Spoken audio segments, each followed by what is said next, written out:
Hello dear students, आज अपन study करेंगे dielectric substance and polarisation. Dielectric substance क्या? ऐसे सब्सटेंस जिनमें करंट फ्लो नहीं होती है वो होते हैं अपने पास डाइलेक्ट्रिक सब्सटेंस। बट जब इन डाइलेक्ट्रिक सब्सटेंस को अपन एक्सटर्नल इलेक्ट्रिक फील्ड में पुट करेंगे तो ये इलेक्ट्रिक इफेक्ट को शो करेंगे। डाइलेक्ट्रिक सब्सटेंस में फ्री इलेक्ट्रॉन्स नहीं होते हैं, इसलिए जब डाइलेक्ट्रिक सब्सटेंस को एक्सटर्नल इलेक्ट्रिक फील्ड में पुट करते हैं तो सब्सटेंस के अंदर जो मॉलिक्यूल्स है और जो एटम्स है उनका अरेंजमेंट चेंज हो जाता है। बट ये इलेक्ट्रिक इफेक्ट शो करते हैं, बट फिर भी इलेक्ट्रॉन फ्री नहीं होते, तो इनमें कोई करंट फ्लो नहीं होता है। जो एग्जाम्पल है डाइलेक्ट्रिक सब्सटेंस के वो है एबोनाइट।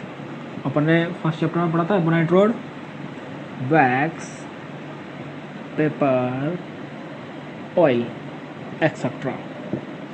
जो डाइलेक्ट्रिक सब्सटेंस है, डाइलेक्ट्रिक सब्सटेंस अपने पास टू टाइप्स के होते हैं। कौन कौन से? वो होते हैं polar dielectric and non polar dielectric. First polar dielectric and second non polar dielectric. One by one study करेंगे। देखो, जो पोलर डाइलेक्ट्रिक है वो कैसे सब्सटेंस है, कैसे डाइलेक्ट्रिक सब्सटेंस है। देखो, पोलर डाइलेक्ट्रिक में जो सब्सटेंस है, मटेरियल है, उनमें जो मॉलिक्यूल्स है, एटम्स है, वो मॉलिक्यूल्स एटम्स में जो चार्जेस हैं, positive charge and negative charge, तो उनके डिस्ट्रीब्यूशन का जो सेंटर है वो सेंटर क्या होता है? कोइंसाइड। देखो, कोई भी सब्सटेंस है वो एटम एंड मॉलिक्यूल से मिलके फॉर्म होगा, एंड एटम मॉलिक्यूल से मिलके फॉर्म हो रहा है तो उसके अंदर inside it positive charges and negative charges both होंगे। एंड जब पॉजिटिव एंड नेगेटिव चार्ज है वो डिस्ट्रीब्यूट है तो उनका कहीं ना कहीं एक फिक्स पॉइंट होगा, कहीं ना कहीं एक सेंटर होगा। जैसे 11th क्लास में अपन ने पढ़ा था, जो ऑब्जेक्ट हैं उन ऑब्जेक्ट का जो मास है, तो मास तो डिस्ट्रीब्यूट था पर किसी ना किसी एक सेंटर पे वो मास कंसंट्रेटेड था, जिसको अपन बोल रहे थे centre of mass. Centre of mass. वैसे ही यहाँ पर जो पॉजिटिव और नेगेटिव चार्ज है तो वो भी किसी ना किसी एक पॉइंट पे कंसंट्रेटेड रहते हैं, जिसको बोलते हैं अपन सेंटर ऑफ पॉजिटिव चार्ज। और अगर नेगेटिव चार्ज का सेंटर होगा तो उसको बोलेंगे अपन सेंटर ऑफ नेगेटिव चार्ज। तो जो पोलर डाइलेक्ट्रिक है, पोलर डाइलेक्ट्रिक मटेरियल में जो मॉलिक्यूल्स हैं उन मॉलिक्यूल्स के centre of positive charge and centre of negative charge वो एक दूसरे पर कोइंसाइड नहीं रहते हैं, वो कुछ डिस्टेंस पे रहते हैं। देखो, जैसा अगर अपन जनरल देखें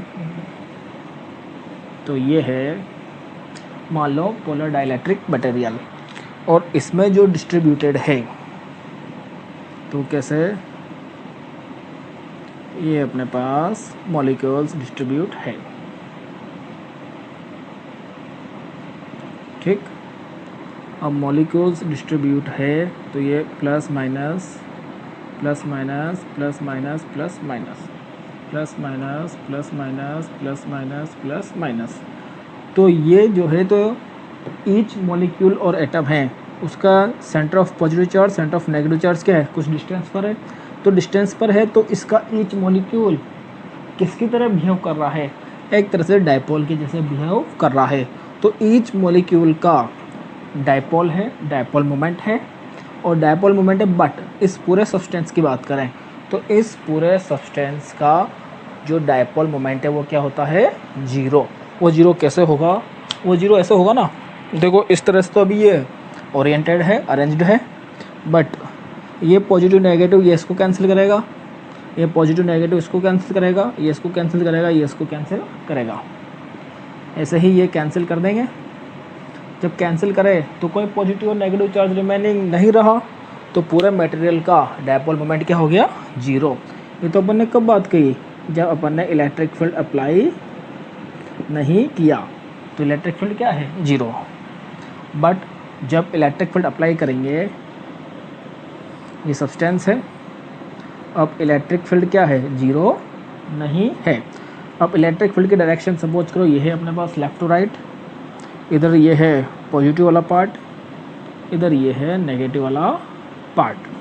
अब देखो जो ये मॉलिक्यूल्स है, जब इनमें अपन इलेक्ट्रिक फील्ड अप्लाई कर देंगे तो ये अभी रैंडमली अरेंज्ड है, बट यहाँ पे जो मॉलिक्यूल है तो उसके जो पॉजिटिव चार्ज का सेंटर है वो कहाँ जाएगा, वो जाएगा in the direction of electric field, negative की साइड। और जो तो अब ये अरेंज्ड होंगे, अगर इलेक्ट्रिक फील्ड की वैल्यू अपन और ज़्यादा इंक्रीज कर देंगे तो जो ये अरेंज्ड होंगे वो किस तरह से अरेंज्ड हो जाएंगे, वो इस तरह से अरेंज्ड हो जाएंगे, ये हो गए अरेंज्ड। और जब ये अरेंज्ड हुए तो ये तो हो जाएगा minus plus minus plus minus plus minus plus, इधर भी minus plus minus plus minus plus. अब ये होने पर क्या हो रहा है, देखो अगर ये नियर वाले एक दूसरे को कैंसिल भी करें, क्योंकि ये नेगेटिव तो इस पॉजिटिव से अट्रैक्टेड है तो ये तो इधर रहेगा ही सही, ये पॉजिटिव इस नेगेटिव से अट्रैक्टेड है, ये इधर रहेगा। अब अगर ये कैंसिल भी कर दें, ये पॉजिटिव नेगेटिव एंड ये पॉजिटिव नेगेटिव, अगर ये कैंसिल भी कर दें तो भी अपने पास यहाँ पर क्या आ रहा है, ये नेगेटिव चार्ज एक साइड हो गए, ये पॉजिटिव चार्ज एक साइड हो गए। तो क्या कर रहे हैं, ये कुछ ना कुछ इलेक्ट्रिक इफेक्ट को शो कर रहे हैं और इनका रिजल्टेंट डायपोल मोमेंट होगा इंड्यूस्ड डायपोल मोमेंट, क्योंकि ये इंड्यूस हुआ ना, बट इसमें करंट फ्लो नहीं हो रहा। ये तो अपन ने बात की पोलर डाइलेक्ट्रिक की। एक्सटर्नल इलेक्ट्रिक फील्ड अप्लाई करने पर जो ये मॉलिक्यूल्स है, इन मॉलिक्यूल्स में ये external electric field torque apply करता है। टॉर्क अप्लाइड करने पर ये क्या होते हैं, रोटेट। ये रोटेट होने पर ये यहाँ पर क्या हो जाते हैं, अरेंज्ड हो जाते हैं। एग्जाम्पल है पोलर डाइलेक्ट्रिक के HCl H2O। अब ऐसे अगर यहाँ पे अपन नॉन पोलर डाइलेक्ट्रिक की बात करें तो नॉन पोलर डाइलेक्ट्रिक क्या, ऐसे डाइलेक्ट्रिक सब्सटेंस जिनमें centre of positive charge and centre of negative charge क्या होते हैं, कोइंसाइड। अब जब centre of positive charge and centre of negative charge coincide होंगे तो उनका ईच मॉलिक्यूल का कुछ भी डायपोल मोमेंट नहीं आएगा। जब ईच मॉलिक्यूल का ही कोई डायपोल मोमेंट नहीं है तो जो सब्सटेंस है उस कंप्लीट सब्सटेंस का भी डायपोल मोमेंट क्या होगा, जीरो। जैसे इधर देखना, ये अपने पास नॉन पोलर डाइलेक्ट्रिक, ये अपने पास हो गए इसके मॉलिक्यूल्स। तो मॉलिक्यूल्स है तो इसके centre of positive charge negative charge ये क्या है, कोइंसाइड। यहाँ तो कैसे थे, इस टाइप से थे, यहाँ कैसे अपने पास कोइंसाइड। अब यहाँ पर इलेक्ट्रिक फील्ड क्या है, अभी जीरो है, तो ईच मॉलिक्यूल का डायपोल मोमेंट जीरो, तो कंप्लीट सब्सटेंस का जीरो। बट अगर अपन यहाँ पे इलेक्ट्रिक फील्ड अप्लाई करेंगे, ये इलेक्ट्रिक फील्ड अप्लाई किया, अब इलेक्ट्रिक फील्ड क्या है, जीरो नहीं है। और इलेक्ट्रिक फील्ड की डायरेक्शन ये मान लो जैसे इधर मानी थी कंसिडर की, ये पॉजिटिव, इधर ये नेगेटिव। अब ये अप्लाई करने पर जो ये सब्सटेंस है तो पॉजिटिव वाला तो इस पॉजिटिव से रिपेल होगा और ये नेगेटिव इस पॉजिटिव से अट्रैक्ट होगा, ये पॉजिटिव इस नेगेटिव से अट्रैक्ट होगा और ये नेगेटिव इस नेगेटिव से रिपेल होगा। तो अपने पास ये क्या फॉर्म हो जाएगा, ये इस तरह से स्ट्रक्चर फॉर्म हो जाएगा। तो यहाँ पर जो ये पॉजिटिव है ये बन जाएगा minus plus minus plus minus plus minus plus. तो इस तरह से ये अरेंज हो गए। अब यहाँ पर भी अगर अपन देखें तो ये नेगेटिव वाला पार्ट, ये नेगेटिव इस पॉजिटिव से अट्रैक्टेड है, ये पॉजिटिव इस नेगेटिव से अट्रैक्टेड है, तो ये तो इधर साइड में रहेंगे सही। बट अगर ये नियर है, ये एक दूसरे के इफेक्ट को भी कैंसिल करें, कैंसिल करने पर भी क्या होगा, ये अपने पास inside the material negative one side positive other side, तो रिजल्टेंट डायपोल मोमेंट को शो करेंगे। तो चाहे पोलर डाइलेक्ट्रिक हो या फिर नॉन पोलर डाइलेक्ट्रिक हो, इलेक्ट्रिक फील्ड अप्लाई करने पर दोनों में रिजल्टेंट डायपोल मोमेंट शो होगा। फिर भी क्लियरली डिफरेंस देखें तो polar dielectric centre of positive charge and centre of negative charge coincide नहीं होता। नॉन पोलर डाइलेक्ट्रिक में centre of positive charge and centre of negative charge coincide होते हैं ईच मॉलिक्यूल में। इनके ईच मॉलिक्यूल का डायपोल मोमेंट होता है, इसमें ईच मॉलिक्यूल का डायपोल मोमेंट 0 होता है। जब इलेक्ट्रिक फील्ड अप्लाई नहीं किया तो कंप्लीट सब्सटेंस का रिजल्टेंट डायपोल मोमेंट 0। यहाँ पर भी इलेक्ट्रिक फील्ड अप्लाई नहीं किया तो कंप्लीट डाइलेक्ट्रिक सब्सटेंस है नॉन पोलर, इसका भी रिजल्टेंट डायपोल मोमेंट 0। जब इलेक्ट्रिक फील्ड यहाँ पे अप्लाई किया तो इसमें टॉर्क प्रोड्यूस हुआ और उसके बाद रिजल्टेंट डायपोल मोमेंट को शो कर रहे हैं। जब यहाँ पे इलेक्ट्रिक फील्ड अप्लाई किया तो पॉजिटिव नेगेटिव चार्ज शिफ्ट हुए और रिजल्टेंट डायपोल मोमेंट को शो कर रहे हैं। जो एग्जांपल है नॉन पोलर डाइलेक्ट्रिक के वो है N2O2 H2CO2। एंड कोई भी डाइलेक्ट्रिक सब्सटेंस है उसको इलेक्ट्रिक फील्ड में अपन पुट कर रहे हैं, उसमें इलेक्ट्रिक फील्ड अप्लाई करने पर जो उसमें डायपोल मोमेंट इंड्यूस हो रहा है, इस प्रोसेस को बोलते हैं अपन polarization of dielectric material. Polarisation.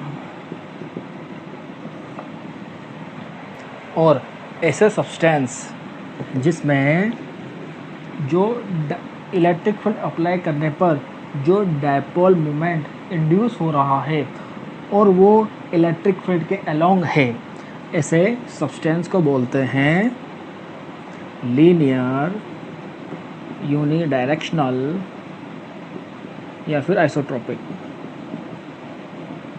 Dielectric substance.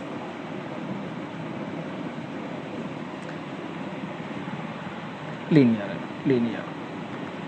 Dielectric. And जो डाइलेक्ट्रिक सब्सटेंस है, डाइलेक्ट्रिक सब्सटेंस में एक्सटर्नल इलेक्ट्रिक फील्ड अप्लाई करने पर, डाइलेक्ट्रिक सब्सटेंस में एक्सटर्नल इलेक्ट्रिक फील्ड अप्लाई करने पर जो डायपोल मोमेंट इंड्यूस हो रहा है, तो पर यूनिट वॉल्यूम में जो डायपोल मोमेंट इंड्यूस होगा उसको बोलते हैं अपन पोलराइजेशन वेक्टर। Polarisation vector. और इसको अपन डिनोट करते हैं P से। तो एक तरह से जो पोलराइजेशन वेक्टर है वो किसके प्रोपोर्शनल है? इलेक्ट्रिक फील्ड के। जितना ज़्यादा इलेक्ट्रिक फील्ड होगा उतना ज़्यादा ही पोलराइजेशन वेक्टर होगा, उतना ज़्यादा ही पर यूनिट वॉल्यूम में क्या होगा? डायपोल मोमेंट होगा। और जब भी प्रोपोर्शनल हटता है तो इक्वल टू आता है तो कुछ ना कुछ कांस्टेंट आता है। तो यहाँ पे कांस्टेंट है ये क्या अपने पास, इसको बोलते हैं अपन काई। और ये ई, काई क्या है? एक डाइलेक्ट्रिक कांस्टेंट है जिसको बोलते हैं अपन इलेक्ट्रिक ससेप्टिबिलिटी। जो क्या डिनोट करता है? जो डिनोट करता है कि कोई भी डाइलेक्ट्रिक सब्सटेंस है उसमें इलेक्ट्रिक फील्ड अप्लाई करने पर कितना ज़्यादा पोलराइजेशन हो रहा है। यहाँ से जो काई ई है वो क्या है?